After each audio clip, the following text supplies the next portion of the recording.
Hello everyone! The Calling by Christie Golden is the next short story released as we make our way to the War Within.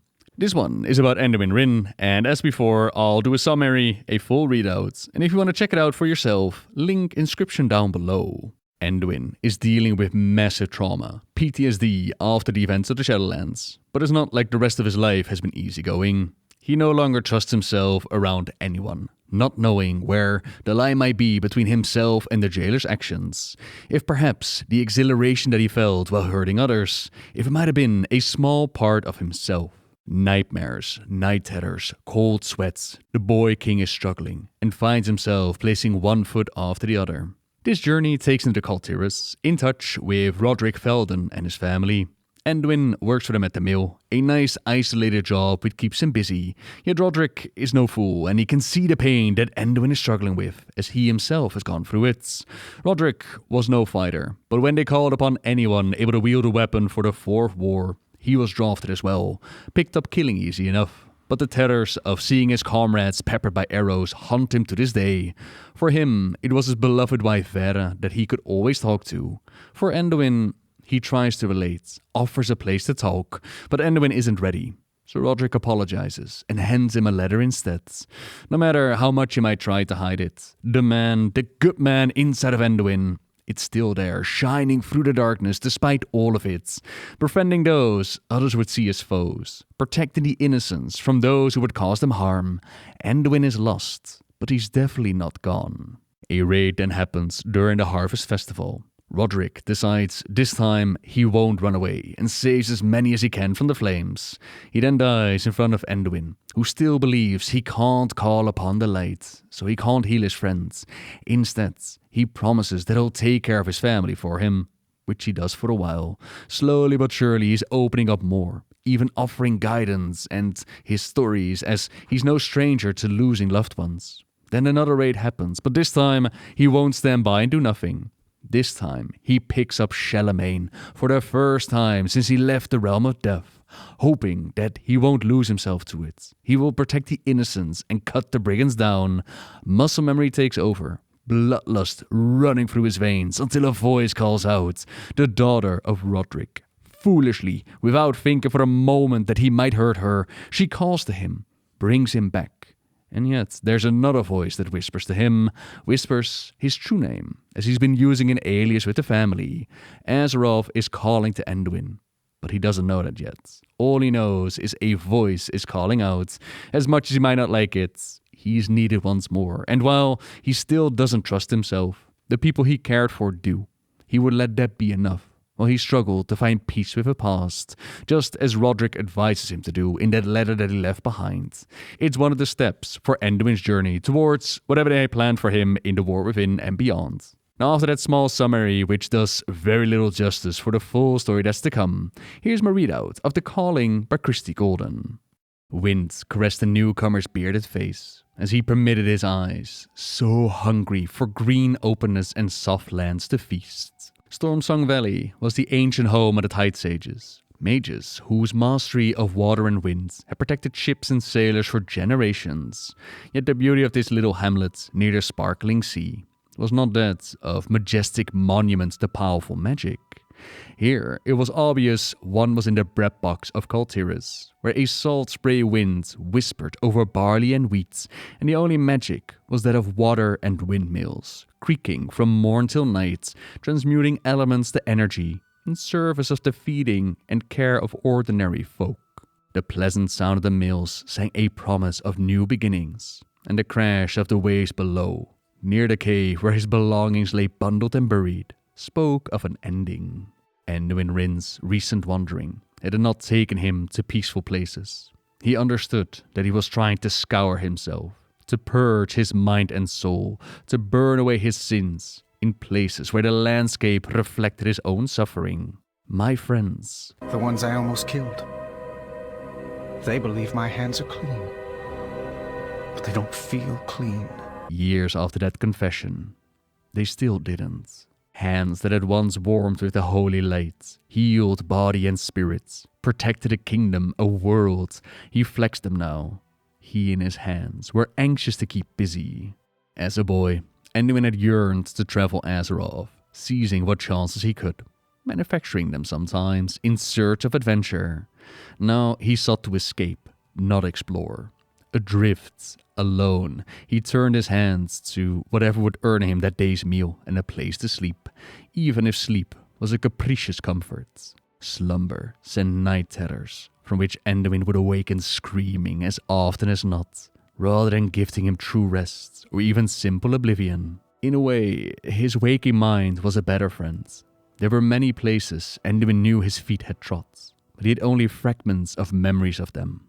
Sometimes his mind restored them to him in the form of moments where he seemed to relive the very thing he did not wish to remember, the recollection more horrifying than the original wounds. Changing his environment helped, as did learning something new, keeping his hands busy, playing a game of hide and seek with his personal demons, much worse than his true ones, then on to the next place, and the next.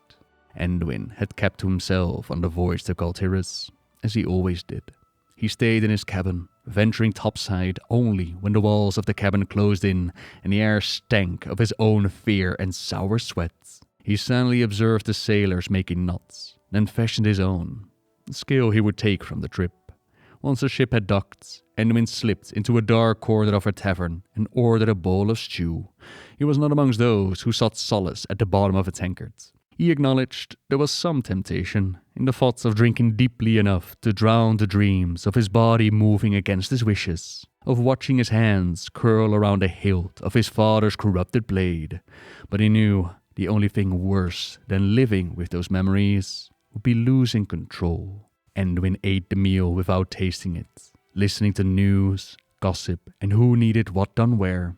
And he learned that Stormsong Valley was flourishing so well that there was a lack of strong backs willing to help with harvests, tend the land, or grind the grain. The long walk from Borealis to the valley had calmed him, each step bearing him from the bustle of the harbor into silence, stillness, and the steady rhythm of the sea. "That is my favorite view," came a voice from behind. Anduin whirled, reaching for the sword that was not there. The sword that was safely hidden in a cave below his feet. The sword that hung over head and heart. Seeing his startlement, the approaching figure, a man of middle years, held up a hand and smiled reassuringly. He had bright blue eyes, and what little hair he had left was nearly all grey. "My apologies. Seems even with this leg, I can still move quietly." He gestured, and Anduin could see by the way the man hobbled, leaning on a staff for aid, that the leg had once been badly broken and not mended fully. I could help, he thought, and then remembered that time was over. The man continued. "I proposed to my wife here. Saw my last sunset before I left for the Fourth War. The first when I made it home. When you've seen what I've seen."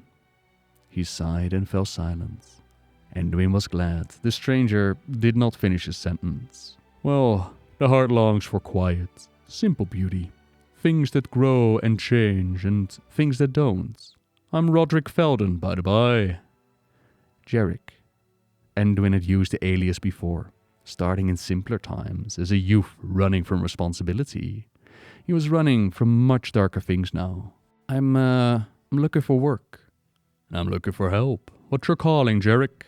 The casual question was unexpected, and for a moment Anduin couldn't breathe. A calling. He thought of the priesthood and of Aaron Stonehands, the young Idaford warrior assigned to train him in the art of the sword. She had promised to dwarf temper him, but instead realized that the prince was not suited to cause pain, to harm. Aaron believed that Anduin might thrive in service to the light, and so had Magni Bronzebeard. Anduin had believed it too once. He had always felt drawn to the peace it offered, the stillness. "My whole life I've wanted peace," he thought. "And my whole life I've never had it."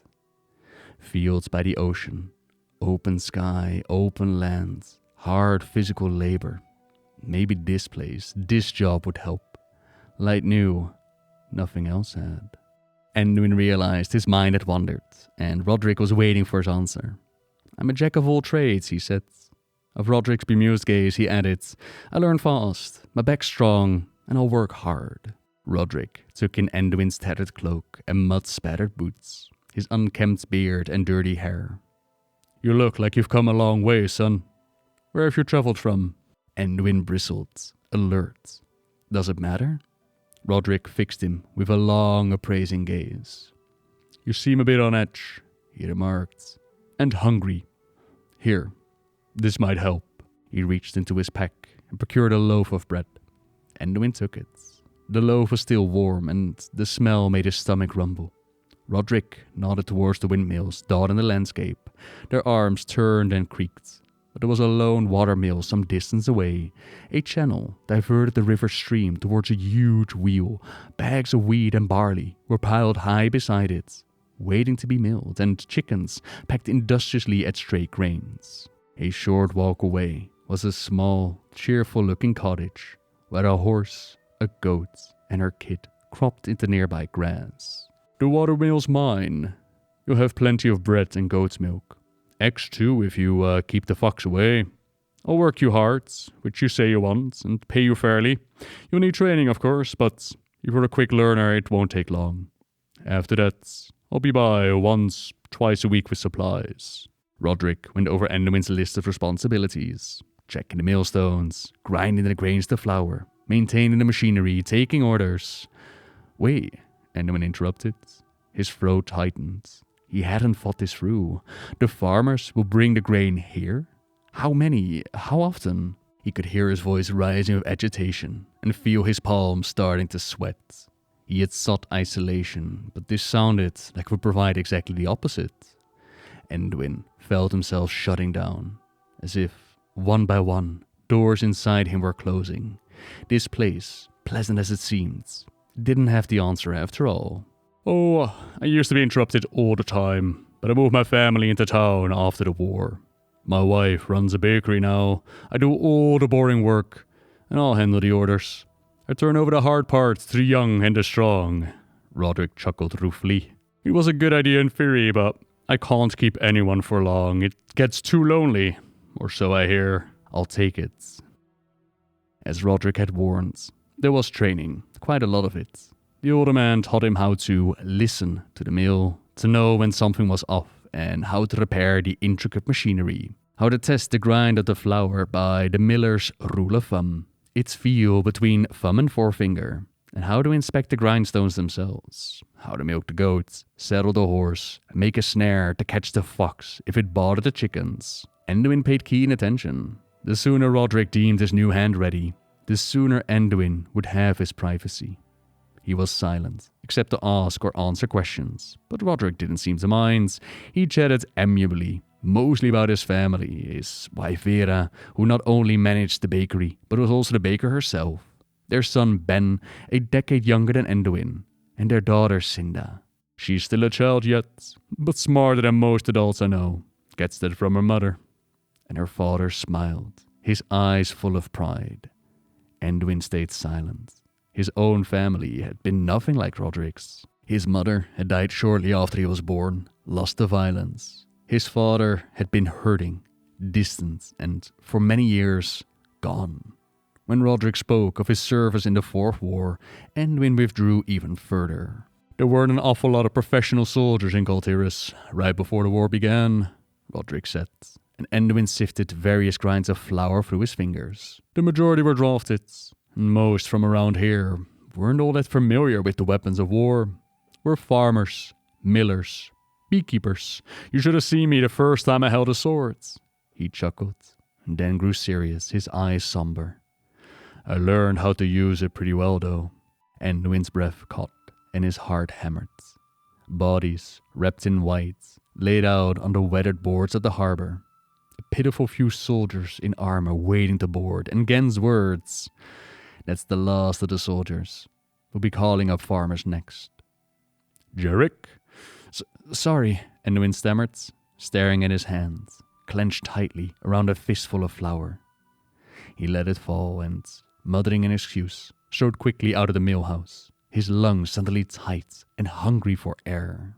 Once his training was complete, Anduin's days were filled with the simplicity of hoisting sacks and pouring grain into the hopper, bagging flour, maintaining the equipment, and tending the animals. Through every hour ran the rhythmic, soothing splash of the water wheel. The only thing on Roderick's list that Anduin had neglected to accomplish was the snare for the fox. Thus far, it had left the chickens alone, and Anduin disliked the idea of killing the creature at all, let alone for something it might do. He was also aware that he couldn't keep an eye on the birds all the time, and foxes were sometimes active during daylight hours. At first, Anduin had only heard its sharp yips and barks at twilight. Then, on the nights that he stayed out to stargaze, Anduin often caught sight of a shadowy shape just beyond the ring of firelight, and a pair of glowing eyes analyzing him with no hint of fear. One night, on impulse, Anduin sliced off a piece of meat from the roasting stick. "Hey fox," he said, and tossed it to the creature. It danced out of the way, confused, but quickly realized its error.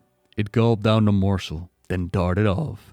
It returned the following night, though, sitting gracefully with its forepaws together and its bushy tail curled around them, as if it were properly introducing itself to him. "I shouldn't feed you, fox," Anduin said. Its ears flicked as it listened. Strange to hear his own voice. He said as few words to Roderick as possible, and stayed silent otherwise. A pink tongue crept out to lick a smudgy black muzzle. "I really shouldn't feed you," Anduin thought. But he did, and wondered why. His nightmares had eased ever so slightly with this regimen of physical labor, solitude, and simple tasks, but they had not disappeared, nor had shame, or the gulf of regret and remorse. Often he felt an invisible weight as heavy as the millstone, and equally capable of crushing him. No, it was best to just take things day by day, hour by hour, task by task, keeping his hands busy. Anduin looked forward to the nights when he was too tired to dream. The content of the dreams varied, but the one constant threat was violence. His violence. Anduin was as helpless in these dreams as he'd been when he performed the brutal acts. Sometimes the dreams took the form of flashbacks, paralyzing him in a dreadful state between past and present. The dreams were terrifying when they devastated him and wrecked him with guilt. They were worse when they didn't. The axe bit deep into the wood, splitting it cleanly as Anduin's body moved in a practiced rhythm. Strike, reset. Strike, reset, new log. Strike. Small forms, gossamer wings, so fragile. The wide eyes, wider in terror. Resets. The sword, so like the one in his father's fists, but twisted, blasphemed, glowing not red, not golden, but blue. Pretty, almost, wasn't it? Plunging in, the serrated blade piercing, then sawing as it was withdrawn, the wide eyes blank and the scream musical, abominable, the scream. Anduin staggered back, his throat raw, his mouth open and gasping for breath. The log at his feet was not simply split, but reduced to tiny slivers of kindling. His hand still gripped the handle, aching, the knuckles white, and he threw the axe as if it had burned him. It landed harmlessly in the dirt, but Anduin had not even looked before he had thrown it. His legs felt weak, and he sank down, placing both trembling hands on the good, rich soil. He couldn't be trusted. He didn't even know when he was going to lose control. The thoughts, like predators sensing weakness, pressed into his mind. What if I call the lights and it doesn't answer? He had felt no brush, no hint of it. Even the ache in his light-mended bones had vanished, and with it, any hope of guidance. Which of us, the jailer, the soul within the shard, me, felt that awful thrill of exhilaration? What if I take a life and I feel pleasure? Anduin dug his fingers deeper into the loam, grounding himself in all ways, and took a few slow, deep breaths. These waking nightmares were rarer than the dreaming ones. Fortunately, at night, there was less of a chance that he'd hurt anyone. He'd been very lucky just now. He could have damaged the building, the livestock, or worse. Roderick hadn't come by today. What if he had decided to show at that exact dizzying moment, had stolen upon Anduin in that quiet way of his? Anduin got to his feet, drank deeply from the water skin, and wiped his face, then glanced at the road and grimaced. As if on cue, Roderick was approaching with Anduin's twice-weekly supplies. There was nothing unusual in that, but the sky was already turning lavender. Anduin rinsed his hands and face and braced himself, hoping he didn't look too distraught. He'd do what he could to make this quick. "You're later than usual," he said, and began to unload the wagon. "Won't you be late for dinner?" "Not tonight." Roderick shot him an impish smile, then carefully climbed out of the vehicle. "I hope you're hungry. We, my young friends, are about to dine on Vera Felden's world-famous spring vegetable stew and berry pie." No, that's all right. I don't need Roderick limped up to Anduin. "Everything came out of the oven less than an hour ago. You're not going to make me go home. Tell Vera I didn't feed you, are you?" There was, of course, no answer other than acquiescence. As Anduin put away the supplies, Roderick started to light the fire in the little cottage. "No," Anduin said. He didn't want to be a small space right now. Let's eat outside." There was a brief pause, and Roderick nodded, heading out to the fire pit instead. As Anduin emerged from the mill house, Roderick called out to him. "You're going to need to set that snare." As if to confirm it, the fox yipped and trotted over to him. He wouldn't let himself be petted yet, but ever since Anduin began feeding him in the mornings, the fox had taken to following him around during the day. "He catches rats in the mill house and leaves the chickens alone." "So far," Roderick muttered. "Does he have a name?" No. Names had significance. They implied affection, connection. Anduin would not give one to the fox. The miller placed a small cauldron over the fire and unwrapped the bread and cheese, and, as Anduin had expected, began to talk. First about the bread. It was different with herbs. Vera was experimenting as the harvest festival was coming up in a couple of weeks. Normal chit-chats from Roderick. Yes, but Anduin realized there was something off about him tonight. His amiable manner seemed forced. Both men were silent as they ate, but as Anduin ladled another serving, Roderick asked a question that was both innocent and agonizing. Were you in the war?" Anduin froze and swallowed hard. Oh yes, he had been in the war. In many ways, Anduin felt he had been the war. He couldn't speak, but nodded. "I'm not saying it wasn't worth it to fight, but even a war worth fighting takes its tolls. Some you don't even know you've paid until afterwards, and some you just keep paying." Anduin stared at the bowl cooling in his lap. He'd been hungry a moment ago, but now the food sat rock heavy in his stomach. A cold sweat began to grip him. Things that you think shouldn't bother you do, like a fire outside. There was a time when I couldn't even sit here like I'm doing now. Still don't like it much, but it's better. He took a breath, held it, then blew it out slowly. Breathing like that helps. So does moving your body. His body, moving without his will. Anduin took a deep breath. "We were ambushed at our campfire. 3 of my friends just suddenly sprouted arrows. Fighting in the dark. Trolls so much bigger than we were. Anyone who tried to stand against that." Roderick paused. His face seemed pale, even in the fire's glow, and he was trembling. "We ran. We had to. I know I had to. But I shouldn't have left the others behind. I dream about it sometimes. Kingsmorn, glowing icy blue. Merciful oblivion ripped away so Anduin could see, understand. His own hand on the hilt, his own blow pulling forth the sigil. Took me a long time to even tell Vera. Anduin sprang up, the bowl falling from his lap. "You better get back. It's late," he said, his voice broken. He turned and strode off, breaking into a run as he went, just like the fox who followed him, running from Roderick's pain and truth, and his own. "The harvest festival's tomorrow," Roderick said 2 weeks later, after Anduin had finished loading the cart with several bags of flour. "Vera makes a special dessert for it, served hot right out of the oil and covered with sugar." Anduin knew the treat. Suddenly he could smell the oil, the sugar, and his mouth watered. Varian, king, father, his large strong hands covered with the sweet powder. You can lick your fingers here, son. Manners are for formal dinners, not festivals. The taste hitting his tongue, the sound of laughter and music. Roderick must have seen him flinch.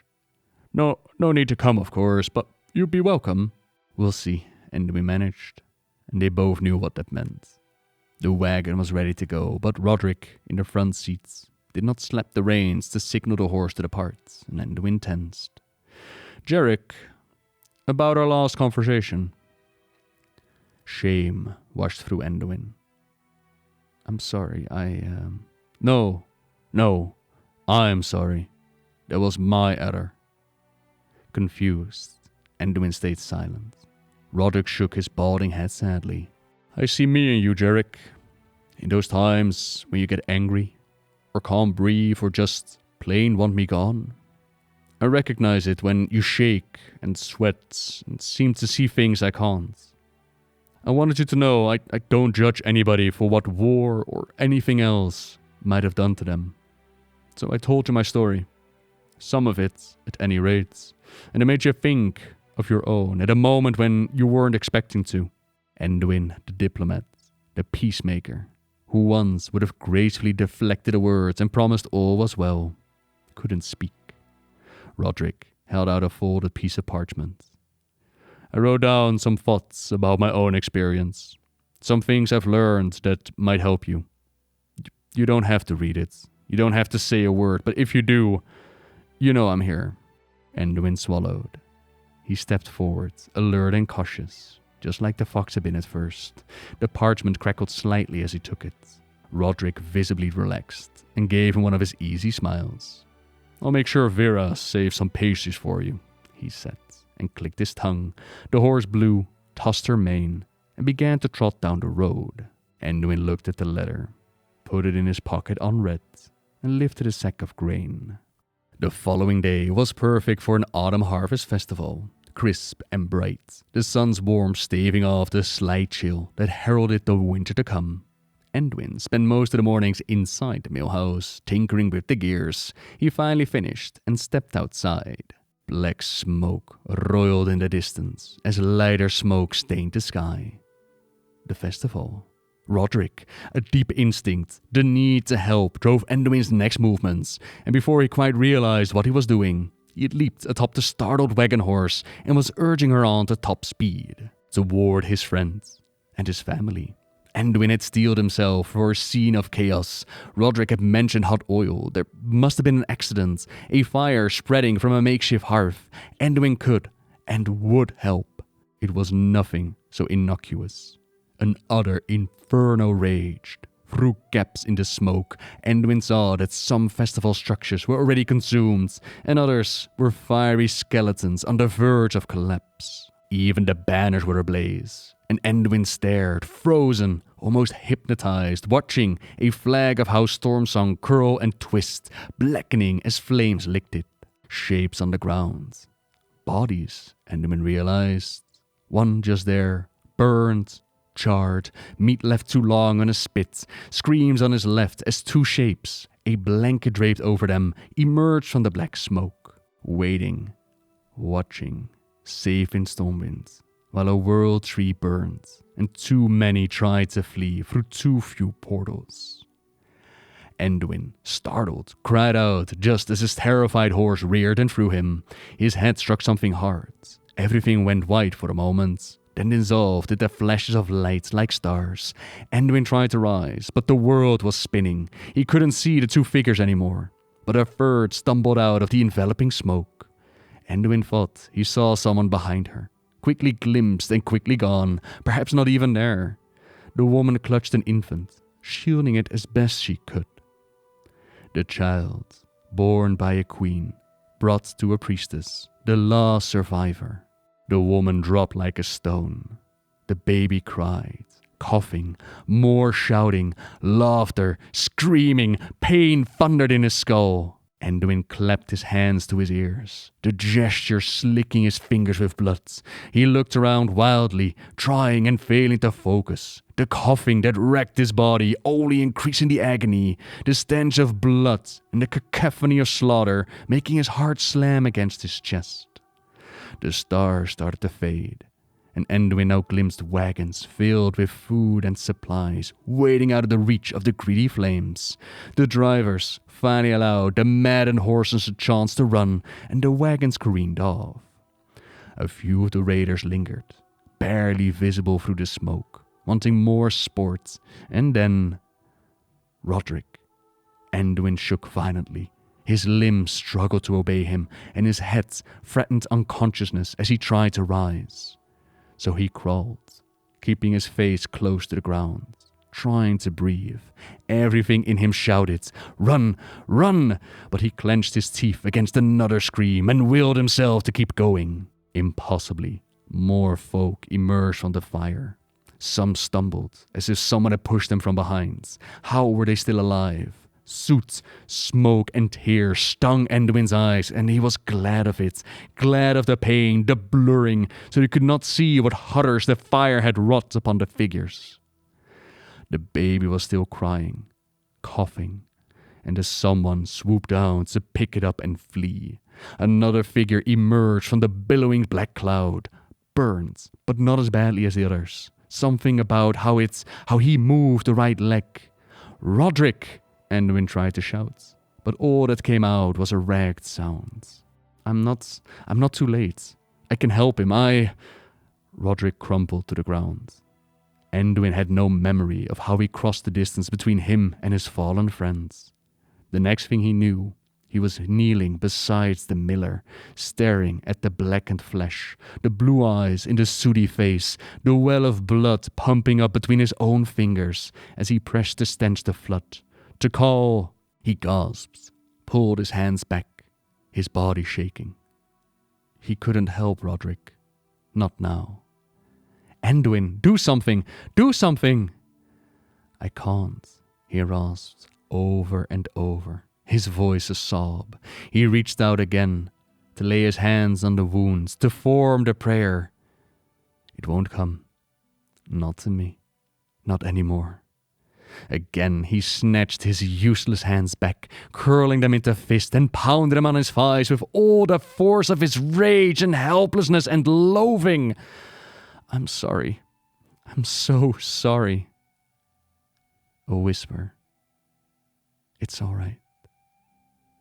Anduin shook his head. Roderick's hand twitched and Anduin took it, his heart tearing itself apart as Roderick cried out at the touch. The dying man gripped all the harder. Family. In town. A violent bout of coughing threatened to tear him apart as blood and specks of ash burst from his mouth. It took the last of his energy, but even so, Roderick fought to speak. Anduin stilled him, able to at least grant him peace here at the end. "I will take care of them," Anduin said. "I will. I promise." Roderick heard him. His taut, tormented body eased. He closed his eyes and was gone.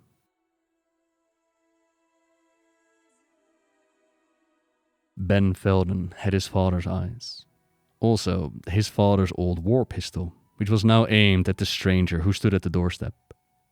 Anduin, hands raised, was acutely aware of the picture he presented.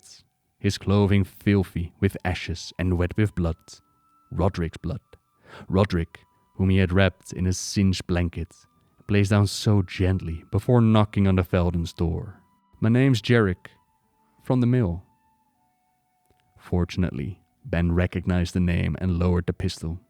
He too bore signs of the fire, a minor burn on one arm and a singed shirt. They must have escaped, while Roderick had remained behind. "Roddy?" A woman rushed up, looking past him, hoping against hope to see a beloved face. Vera. Her black hair was turning grey, but Anduin observed that her face was remarkably unlined. Until her gaze fell on her husband's body. Realization spread over her face, the pain aging her, dimming her light as she sank down beside the corpse, placed a hand on the still form, and bowed her head. For a moment, Anduin thought he couldn't keep the wall up, but he knew that if it came down, something inside of him would collapse, like the burning structures at the festival, in flames and beyond repair. "Thank you, child." Vera's voice shook, but it was kind. "Bless you for bringing him. He did promise he'd come home. Why didn't he let me go with him?" Ben's voice was full of pain and anger. "He wanted us to be safe. We could have all been safe, but he just had to." Ben's face crumpled, and he turned away. Roderick, the soldier, who'd been ambushed at a campfire, who, this time, had decided he couldn't leave anyone behind. Anduin heard the urgent thump of small running feet, and a little girl appeared at the door. Her hair was braided, with now drooping peachbloom flowers, her soot-smudged face clean only where her tears had run. "Daddy?" "Oh, Cinda. Honey, no. I failed you. All of you." The wall inside Anduin trembled. Roderick had wished to be buried near the cliff where he and Vera had pledged themselves to each other years ago, when they were only a little older than Ben. Anduin dug the grave himself.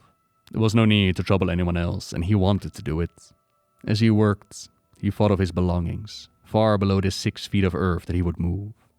He would never know if the light would have saved Roderick, and had to live with the knowledge that he'd been too afraid to ask. Anything he could do, large or small, to help the bereaved family he would, except for one thing. He would not attend the funeral. He could not bear to be near anyone wielding the light, not now, perhaps not ever. That day, he walked. The fox followed, Anduin's little shadow. He didn't return until twilight, to make sure everyone was long gone. To his surprise, there was a box at the cottage door. A small slip of parchment read, "For you, Jarek. Thank you." The box was full of bread, cheese, vegetables, and some meat wrapped in wax fabric. Even scraps for the fox. He picked up a piece. "Hey, fox," he said, and fed him the morsel. The note reminded Anduin of the one Roderick had left him, forgotten until this moment. He retrieved it and looked at it for a moment. It said, "We've both known war. It does things to you. You've got a right to whatever you feel. Mad, sad, scared, felt all that and then some. I know you better than you might think. It's clear how much you care about doing a good job with the mill. See your patience and good character in how you treat that fox. A man who will take time to be kind to animals, especially after what I think you've been through, is rare, and his heart's still good, whatever he thinks. It helped me to talk with Vera, and it was my hope that you talk to me. If not, I hope someday you do find someone you trust.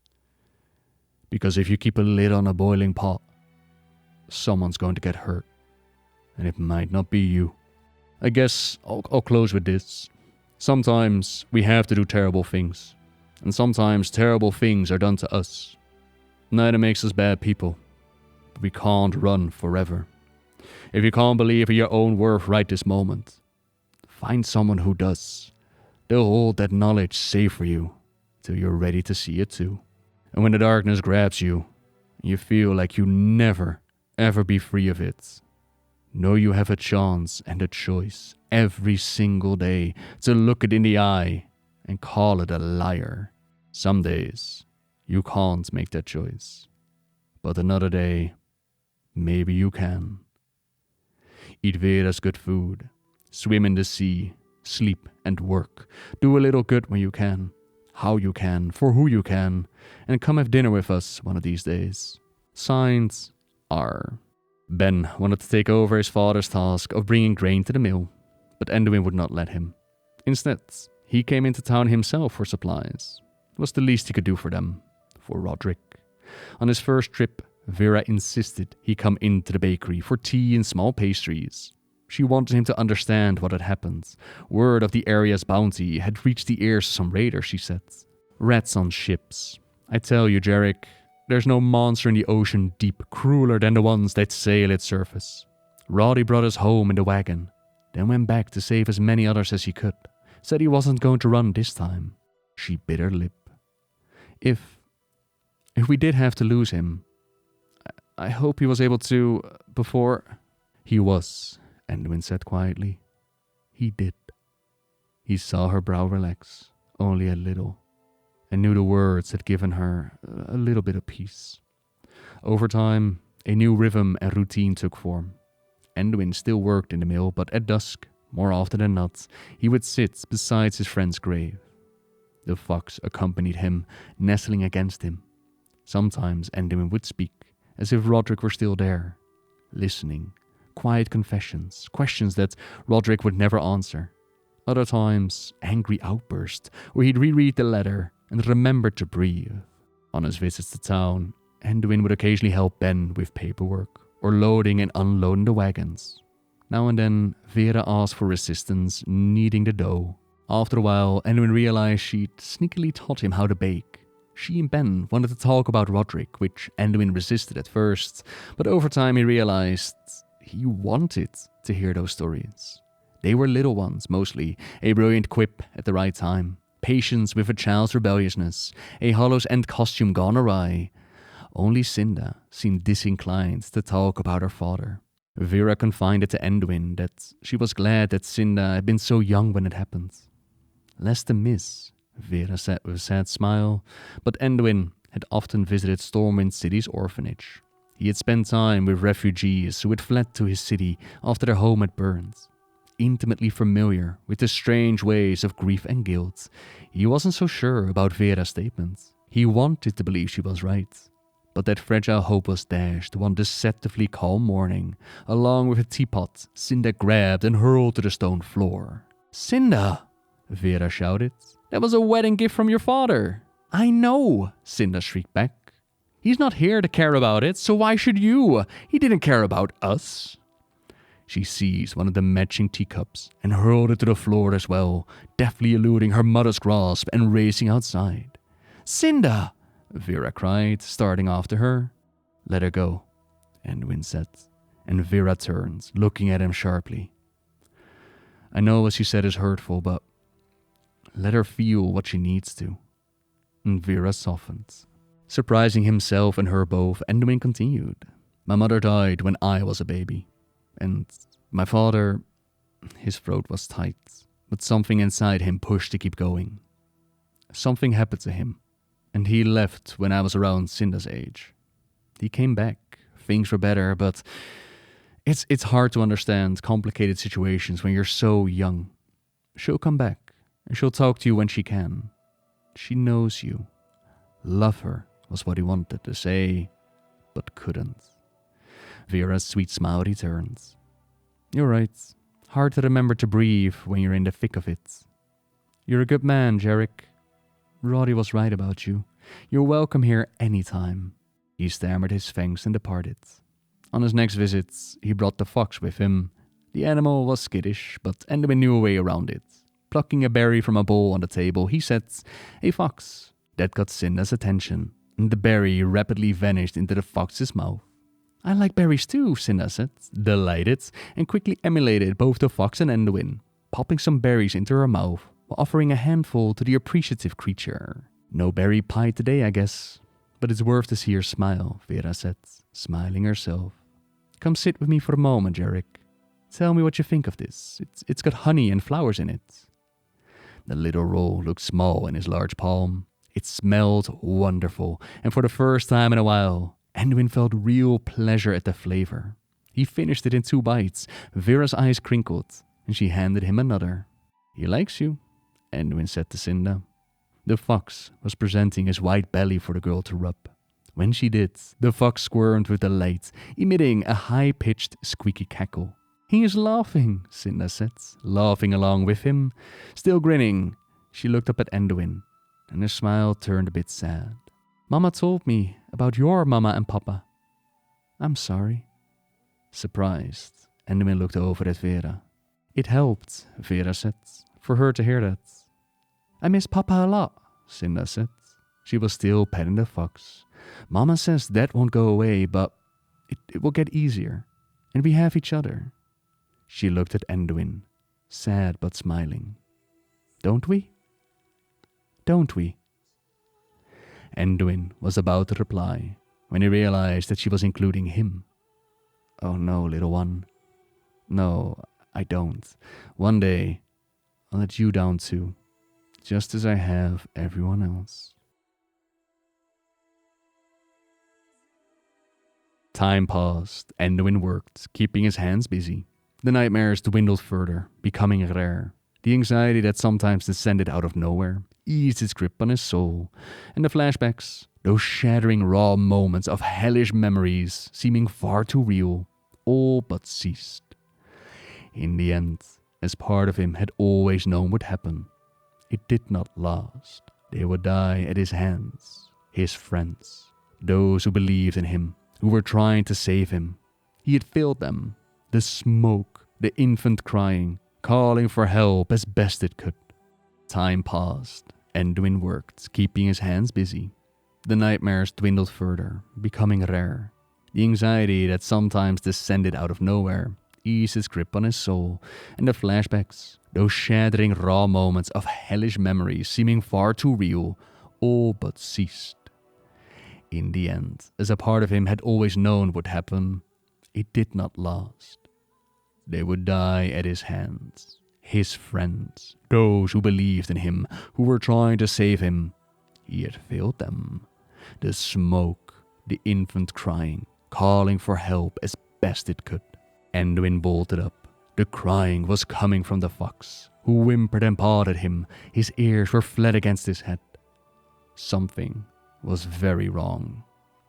Anduin shook off the dream almost physically, stroking the animal to reassure him as he got to his feet and looked out the window. In the south, a thin grey pillar stretched upwards. Smoke. No, Anduin whispered. His legs trembled. He couldn't feel them. Not again. He couldn't bear it, and yet still his legs were moving, dreading every twitch of muscle. Racing now to the wagon horse, racing now to the bundle he had buried, even as he couldn't unwrap the sword for fear of gripping its hilt. What if he couldn't stop? What if he took too much pleasure in hefting it once more? There was no way to be safe, to ensure he stayed in control.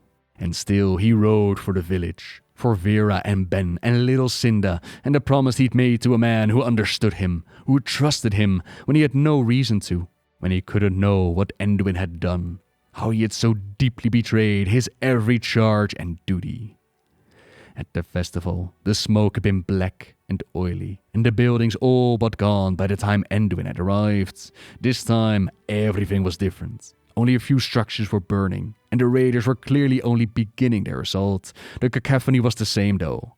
Laughter, screams, violence. Anduin clenched his teeth, blocking the rush of fear as if with a shield. He slipped easily off the horse and sent it to safety, his right hand clenched tightly, his left coming to join it as, for the first time since he had left the realms of death, Anduin Lane Rin lifted high his father's sword, Charlemagne. So much more than a simple weapon, gloriously crafted, each part of it in harmony, despite its origin as two individually powerful blades. Anduin stepped forward, grim-faced, devoid of armor, but hoisting his sword out of legends, this sword whose purpose he had so utterly failed, which he now lifted in hope of redemption. One of the pirates turned and paled. His eyes grew enormous. The wide eyes, wider in terror. For a terrible instant, Anduin froze. He couldn't breathe. The brigand started to smile, lifting a cutlass. Charlemagne came down in a deceptively graceful arc, mortally wounded a man. Its perfect balance made its wielding easy, almost effortless. There was little it would not cut through, and few foes it could not fell. The brutality of it stole his breath, but then muscle memory took over. Anduin struck, again and again. Charlemagne was almost singing in his hands, as if rejoiced in being used once more at the defense of innocence. He and the sword, for this moment, were one. Blood spattered on his face, warm and wet. It stung his eyes, seeped into his mouth. He wiped his lips and pressed on. Another fell and another. He ceased to count, and time ceased to matter. He moved as if in a dance, without thinking, feeling only the power of his arm and hearing only the song of the swords. Anduin lunged, burying Charlemagne almost to its hilt, then yanked it free, only to parry blows again and again. The enemy was on the ground, but Anduin continued to fight. The sword lifted and descended. A muffled voice tried to cut through the chaos. A word. Nonsense, and nothing to him now, in this scarlet span of time. A name. Not his, no, but he knew it. Jarek! Jarek! Anduin shouted incoherently, lifting Charlemagne to strike. Cinda stood, staring up at him, her mouth open in a look of shock. But she was not afraid of him. Unthinkably, foolishly, she was not afraid.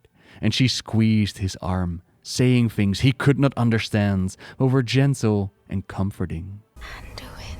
The call was quiet, but this voice was not of the child before him. It slammed into his being, shattering his thoughts into a kaleidoscope of agony and brilliant colors. It was a song with words he understood, yet did not recognize, which vibrated along every nerve of his body, and the singer, the speaker, knew his true name. Anduin. It whispered, the softness laced with pain. An image filled his mind, what seemed to be a sun, white hot at its heart, with hues of yellow and magenta flickering along the edges. Anduin. So beautiful, this voice, this vision, but he understood that what he beheld was in danger, that at some point, perhaps soon, it might explode. It was calling him away. He was needed. No, he pleaded, to who or what he did not know. I'm needed here. Please. Anduin. Came the implacable reply, and he could feel the voice's sorrow and torment. The touch on his arm galvanized him, and he started, blinking, the vision retreating. Cinda was still there, her expression one of concern. Are you all right, Jarek?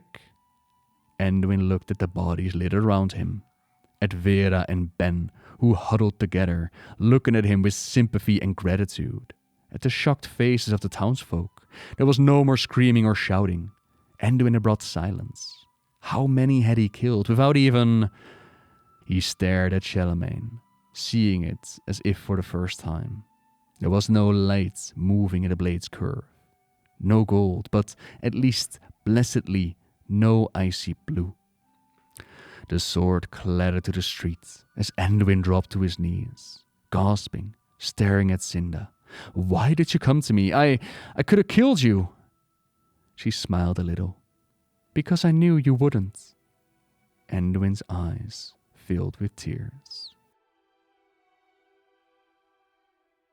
I wish I could stay, Anduin said to Roderick, to the wind, to himself. He had cleaned the blood of Charlemagne, then retrieved pieces of his old armor from the cave, where they had lain undisturbed for what had felt like a lifetime. He had tidied the cottage, fed the goats and chickens, and organized the sacks of grain.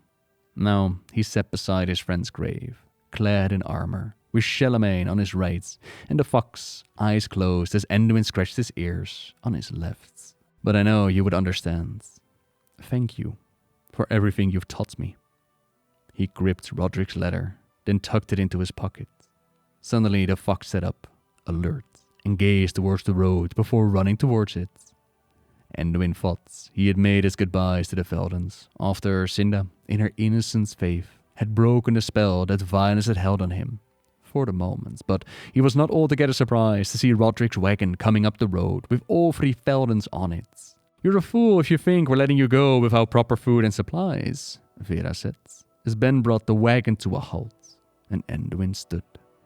I thank you, but I'll be traveling late.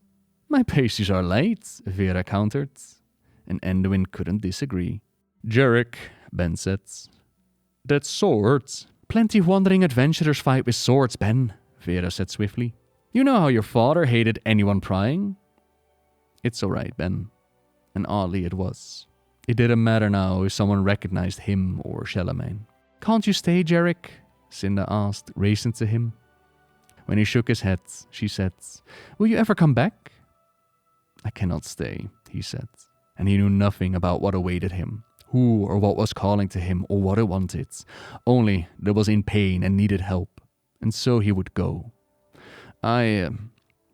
His voice cracked as he spoke. The next thing he knew, Cinda had thrown herself at him, hugging him tight. Anduin froze, then gently, awkwardly, patted her on the back. Let the poor boy go, Cinda, Vera said. The girl did so reluctantly. Vera handed him a bag heavy with food, water, potions and other supplies. Anduin accepted it with a nod, then picked up Charlemagne, wrapped in his cloak. I don't know what you're going towards, but I wish you safety and joy, if you can find it. He couldn't speak, just nodded, then quickly turned, knowing that if he lingered but a moment longer, he might not be able to leave at all.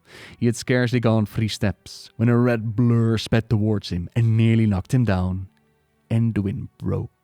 He knelt and pulled Fox. Fox, not the Fox or a Fox, not anymore. Of course he had gone and named him and been too foolish to see it. Into his arms. Fox licked the tears from his face as Anduin held him tightly. Where he was going, Fox must not follow. To endure whatever awaited him, Anduin needed to know that this family, Fox among them, was safe and at peace. And so he picked him up and bore him to Cinda, placing him in the girl's arms. Hold Fox tight, Anduin told her. Don't let him follow me. He's yours now. Cinda's eyes filled with tears and she nodded, clutching the squirming creature, who cried piteously, marking the girl's bare arms with welts from his claws. Alone, Anduin faced the road. His feet were heavy, but he wasn't running anymore. He was being called, away from people that he cared for, yes, but towards something that needed his help. He still didn't trust himself, but the people he cared for did. He would let that be enough, while he struggled to find peace with his past. In the meantime, he would follow that call. Whatever, whoever was waiting for him.